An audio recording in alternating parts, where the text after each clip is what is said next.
Assalamualaikum warahmatullahi wabarakatuh. Salam dan bahagia. Kami dari kelompok 2 akan mempresentasikan hasil dari diskusi kelompok kami mengenai sampling audit dalam pengujian substansif, yang mana disusun oleh saya, Erlina Juwita, Dwiki Putrakasih, Azizah Rahmadani, Hoiriah Nurrohmah, dan Vinka Rahmawati. Pertama-tama, kita membahas mengenai pengertian dan tujuan. Sampling audit adalah penerapan prosedur audit yang kurang dari 100% pada item-item dalam populasi, seperti saldo akun atau kelompok transaksi, yang mana bertujuan untuk mengevaluasi beberapa karakteristik populasi tersebut. Sampel representatif adalah sampel yang memiliki karakteristik hampir sama dengan karakteristik populasi. Rencana sampling untuk pengujian substansif dapat dirancang untuk memperoleh bukti bahwa saldo akun tidak mengandung salah saji yang material dan membuat estimasi independen mengenai jumlah tertentu. Resiko sampling dan resiko audit. Sampling audit dalam pengujian substansif dipengaruhi oleh resiko sampling maupun resiko non-sampling. Resiko non-sampling adalah resiko bahwa suatu pengujian audit tidak dapat mengungkapkan adanya penyimpangan dalam sampel. Penyebab terjadinya resiko sampling adalah auditor yang gagal untuk mengetahui adanya penyimpangan dan tidak tepat atau tidak efektifnya prosedur audit.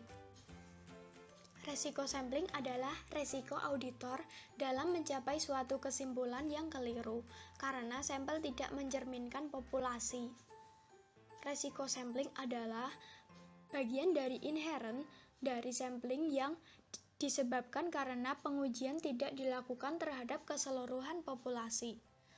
Auditor memiliki dua cara untuk mengontrol resiko sampel, yaitu mengubah ukuran sampel dan menggunakan metode yang tepat untuk memilih unsur sampel dari populasi. Risiko sampling yang berkaitan dengan pengujian substansif. Yang pertama, risiko kesalahan penerimaan atau biasa disebut risiko beta, yaitu risiko bahwa sampel yang mendukung kesimpulan bahwa saldo akun tidak berisi salah saji material. Padahal kenyataannya saldo-saldo tersebut salah saji secara material, yang mana berkaitan dengan efektivitas audit. Yang kedua yaitu resiko kesalahan penolakan atau biasa disebut risiko alfa, yaitu risiko bahwa sampel yang mendukung kesimpulan bahwa saldo akun berisi salah saji secara material, padahal kenyataannya saldo akun tidak berisi salah saji secara material, yang mana berkaitan dengan efisiensi audit. Selanjutnya, metode sampling audit dapat dibagi menjadi dua golongan besar, yaitu sampel statistik dan sampel non-statistik. Dari kedua kategori ini serupa karena keduanya terdiri dari 3 tahapan, yaitu yang pertama, merencanakan sampel. Lalu yang kedua, memilih sampel dan melakukan pengujian. Kemudian yang ketiga, mengevaluasi hasil. Sampling statistik berbeda dari sampling non-statistik. Dalam metode sampling statistik, dengan menerapkan aturan matematika, auditor dapat menguantifikasi atau mengukur resiko sampling dalam perencanaan sampel dan mengevaluasi hasil. Sampling non-statistik, yaitu auditor tidak menguantifikasikan resiko sampling. Auditor lebih memilih unsur-unsur sampel yang diyakininya akan memberi informasi yang paling bermanfaat dalam situasi yang dihadapi dan mencapai kesimpulan tentang populasi berdasarkan hasil pertimbangannya. Pemilihan sampel probabilistik dan non-probabilistik. Apabila menggunakan pemilihan sampel probabilistik, auditor memilih unsur-unsur sampel secara acak atau random, yang setiap unsur populasinya memiliki probabilitas yang diketahui untuk dimasukkan dalam sampel. Dalam pemilihan sampel non-probabilistik, auditor memilih unsur sampel dengan menggunakan pertimbangan profesionalnya, tidak menggunakan metode probabilistik. Metode pemilihan sampel probabilistik antara lain: 1. Pemilihan sampel acak sederhana. 2. Pemilihan sampel sistematik. 3. Pemilihan sampel probabilitas proporsional dengan ukuran. 4. Pemilihan sampel berjenjang. Metode pemilihan sampel non-probabilistik antara lain pemilihan sampel langsung, 2. Pemilihan sampel blok, 3. Pemilihan sampel sembarang. Pendekatan sampling statistik. Ada dua pendekatan sampling yang bisa digunakan auditor dalam pengujian substantif, yaitu 1. Sampling PPS, Probability Proportional to Size. 2. Sampling variabel klasik. Perbedaan pendekatan tersebut ialah bahwa sampling PPS didasarkan pada teori sampling atribut, sedangkan sampling variabel klasik didasarkan pada teori distribusi normal. Sampling PPS Probability Proportional to Size.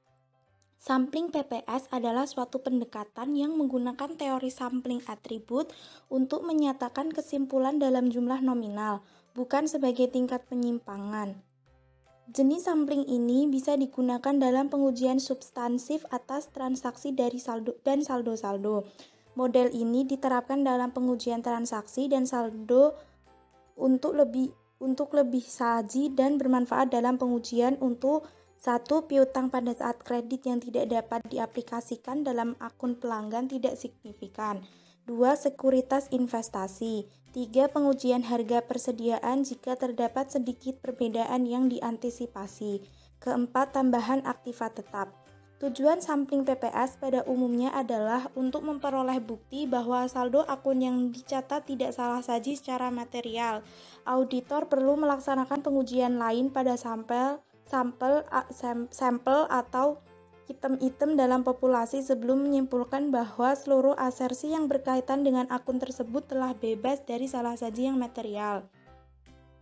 Kelebihan sampling PPS. 1.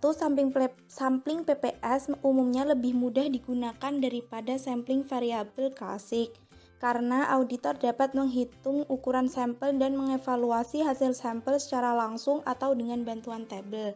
2. Ukuran sampel PPS tidak didasarkan pada beberapa ukuran penyimpangan yang diestimasi pada nilai audit.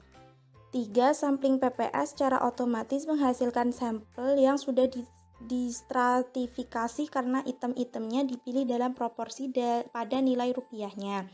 Keempat, pemilihan sampel sistematis PPS secara otomatis menunjukkan beberapa item yang secara individual signifikan jika nilai-nilainya melebihi pisah batas atas moneter. Kelima, jika auditor memperkirakan tidak ada salah saji, sampling PPS biasanya akan menghasilkan ukuran sampel yang lebih kecil daripada hasil dari sampling variabel klasik. Keenam, sampel PPS lebih mudah dirancang dan pemilihan sampel dapat dimulai sebelum tersedia populasi yang lengkap. Kekurangan sampling PPS yaitu sampling PPS mengandung asumsi bahwa nilai audit unit sampling harus tidak kurang dari 0 atau lebih besar dari nilai buku. Jika kekurang sajian ditunjukkan dalam sampel tersebut, evaluasi atas sampel tersebut memerlukan pertimbangan khusus. Pemilihan saldo 0 atau saldo dengan tanda yang berbeda memerlukan pertimbangan khusus. Evaluasi PPS dapat melebihi ASR jika salah saji ditemukan dalam sampel. Sejalan dengan meningkatnya jumlah saji yang diperkirakan, ukuran sampel yang sesuai juga meningkat. Selanjutnya, sampling variabel klasik. Dalam pendekatan ini, teori distribusi normal digunakan dalam pengevaluasian karakteristik populasi berdasarkan hasil sampel yang digambarkan dari populasinya. Sampling variabel klasik bermanfaat bagi auditor pada saat tujuan audit berkaitan dengan kemungkinan kurang saji atau lebih saji dari saldo akun, dan keadaan lain ketika sampling PPS tidak tepat atau tidak efektif. Estimasi mean per unit atau MPU. Sampling estimasi MPU mencakup penentuan nilai audit untuk setiap item dalam sampel.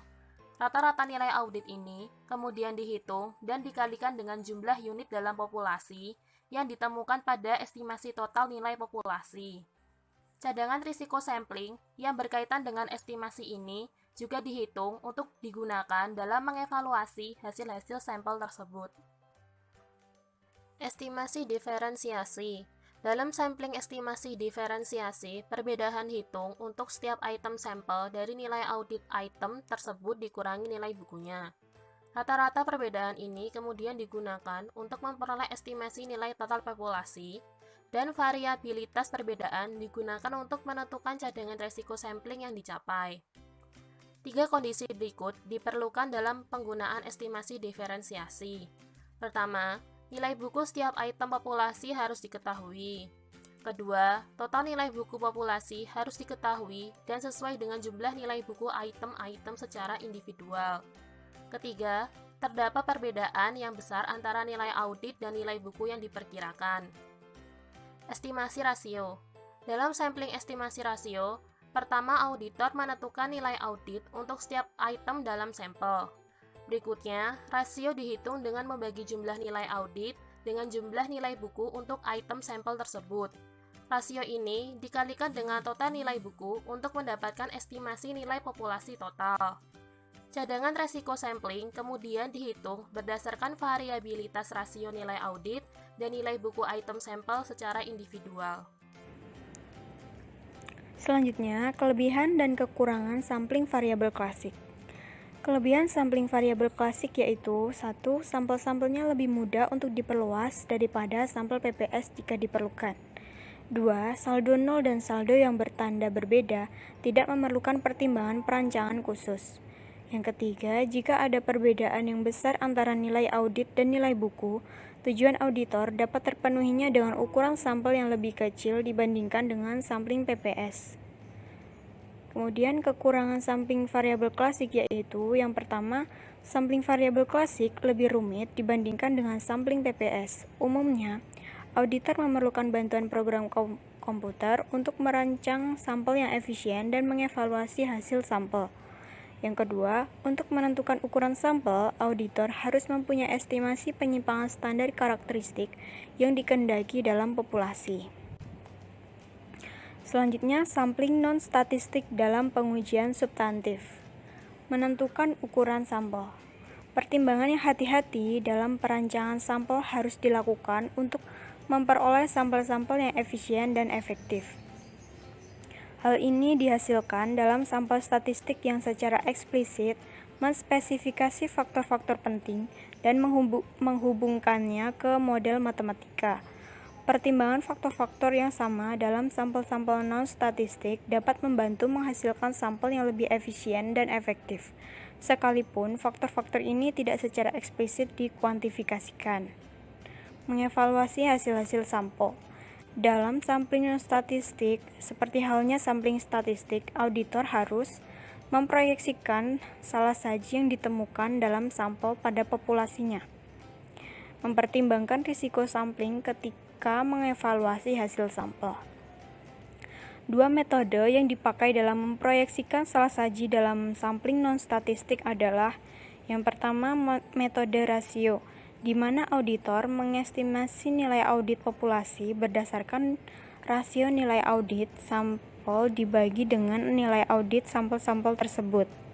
Yang kedua, metode diferensiasi, di mana auditor mengestimasi nilai audit populasi dengan menambah proyeksi diferensiasi antara nilai audit dan nilai buku dari populasi.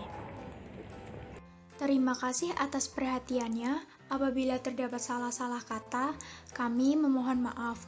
Wabillahi taufik wal hidayah. Wassalamualaikum warahmatullahi wabarakatuh. Salam.